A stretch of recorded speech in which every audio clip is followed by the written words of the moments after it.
Terima kasih untuk Anda yang masih bergabung bersama kami di segmen ini. Kita akan coba review bagaimana kegiatan perdagangan di sepanjang hari ini. Kami ingatkan kembali, Anda masih bisa aktif berpartisipasi di telepon interaktif kami di 021 di 515 di 3170 dan juga ada WhatsApp interaktif kami di 0812 di 1398 di 3749 seperti yang tertera di layar televisi Anda.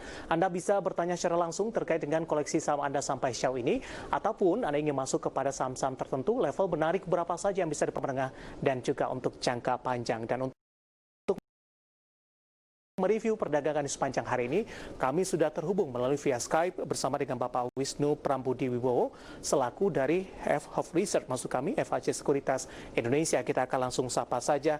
Pak Wisnu, apa kabar Pak? Halo Pak Wisnu. Pak Wisnu, halo Pak. Iya, halo. Selamat sore Pak David. Ya, apa kabar Pak Wisnu? Ya, alhamdulillah baik. Baik Pak Wisnu, langsung saja kita akan review kegiatan perdagangan di sepanjang hari ini. Ditutup di zona merah Pak Wisnu, minus di 0,37%, level 5 ribuan masih mampu dipertahankan. Intraday tradingnya tadi juga sempat menyentuh ke level 5.100-an. Saham-saham big cap hari ini yang menjadi pemberat bagi indeks harga saham gabungan meskipun tidak terlalu dalam Pak Wisnu. Bagaimana analisis Anda perjalanan indeks harga saham gabungan di sepanjang perdagangan hari ini?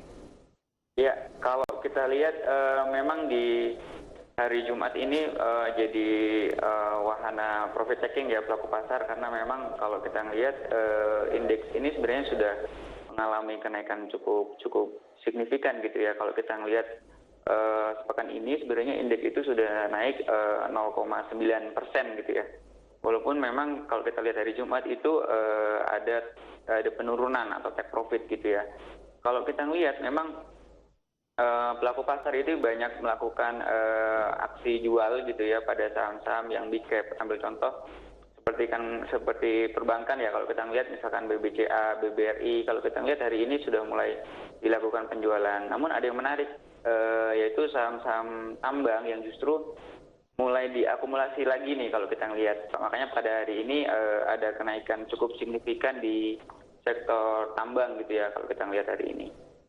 Baik, ada rotasi pergerakan sektoral dalam hal ini Pak Wisnu? Ya, benar. Kalau kita lihat awal pekan itu kalau kita lihat ada kenaikan di aneka industri ya yang didorong emiten otomotif. Yeah. Kalau kita lihat hari Jumat ini sudah mulai ada take profit gitu ya, karena sudah naiknya sudah cukup signifikan. Baik. Dan mulai beralih ke emiten-emiten pertambangan, terutama batubara kalau kita lihat, karena ada expect dari permintaan batubara di India dan China kalau kita lihat pada hari ini gitu ya. Baik, kalau kita perhatikan juga dari penopang indeks harga saham gabungan pada perdagangan kemarin, produsen rokok HMSP Gudang Garam yang sempat naik signifikan hari ini juga mengalami koreksi, Pak Wisnu. Iya. Baik, dalam sepekan terakhir Pak Wisnu, bagaimana Anda melihat posisi asing sampai sejauh ini lebih dominan keluar dari pasar domestik atau posisi masuk ke dalam pasar domestik masih cukup terjaga sampai sejauh ini?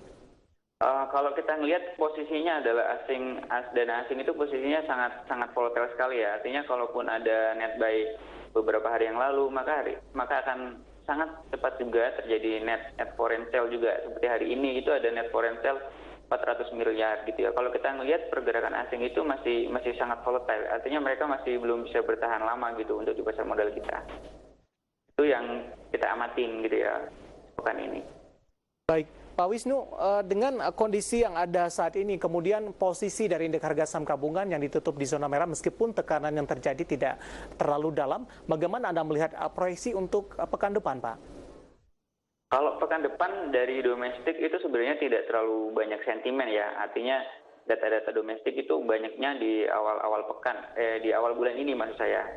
Tapi kalau pekan depan itu kita sangat minim sentimen dari domestik. Jadi kita lebih banyak akan di driver dari sentimen eksternal kalau kita lihat pekan depan itu. Terutama terkait dengan perkembangan vaksin, kemudian pekan depan itu ada rilis data neraca perdagangannya Jepang juga, kemudian ada kebijakan suku bunga dari bank sentralnya Cina. Nah, itu juga saya melihat itu berpeluang untuk mendrive market apakah dia akan naik atau akan turun gitu kalau kita lihat seperti itu. Kebijakan dari Bank Indonesia, Pak Wisnu, menurunkan suku bunga acuan kembali, begitu. Apakah ini belum akan menggerakkan posisi dari perbankan di perdagangan hari ini? Begitu juga dengan properti, seperti dengan kebiasaan biasanya. Ya, kalau kita melihat memang itu memang responnya jangka pendek ya. Misalkan kemarin kita lihat di perdagangan kemarin beberapa kita cermatin itu saham-saham properti dan banking itu mengalami kenaikan gitu ya. Namun kalau kita lihat hari ini justru ada penurunan. Jadi memang respon sebenarnya di real marketnya itu kan di sektor realnya itu kan baru akan tercermin misalkan 3 bulan atau bahkan lebih gitu ya. Jadi kita belum bisa melihat dampaknya dalam jangka pendek. Cuman sentimennya ke depannya itu akan lebih di-drive dengan rilis data pertumbuhan ekonomi kita. Kalau kita lihat itu akan ada rilis di Agustus, di tanggal 5 Agustus seingat saya. Termasuk kinerja keuangan kuartal kedua juga, Pak Wisnu? Iya, benar.